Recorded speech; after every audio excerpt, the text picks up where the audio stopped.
Baltimore resident Ashley Esposito wanted lawmakers to hear her story. My story is a story of reproductive freedom.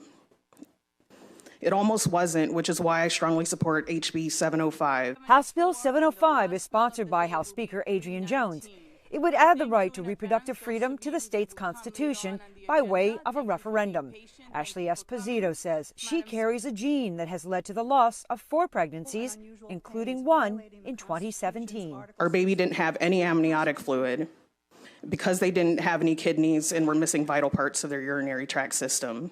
Every breath that I took was crushing the pregnancy. This is a pregnancy that I wanted so badly. I had an abortion knowing what my body was doing. I could not live with that.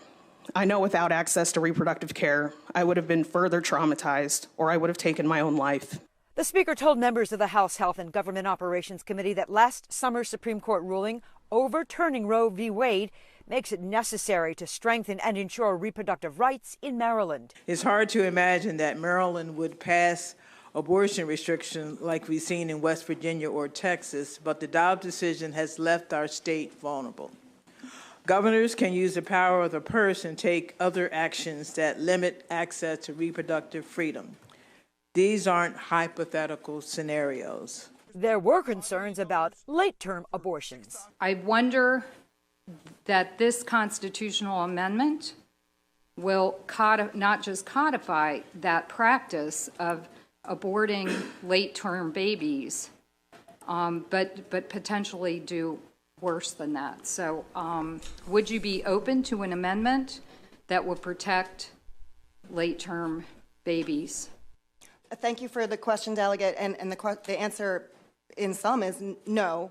We are not willing to entertain that, that amendment because we still believe 100% that the decision has to be made between the patient and their provider. Opponents argued there was no need for a constitutional amendment. Maryland has one of the highest rates of abortion in the country, and Maryland is already a destination in the abortion travel industry.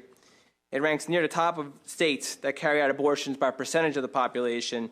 The way this proposed amendment defines reproductive liberty as including a right to abortion violence directly contradicts the principles of nonviolence, and thus it undermines our whole system of rights. This year, there's a companion bill in the Senate, sponsored by Senate President Bill Ferguson. And the governor has already promised to sign the measure should it arrive on his desk. At the State House, I'm Sue Copen for State Circle.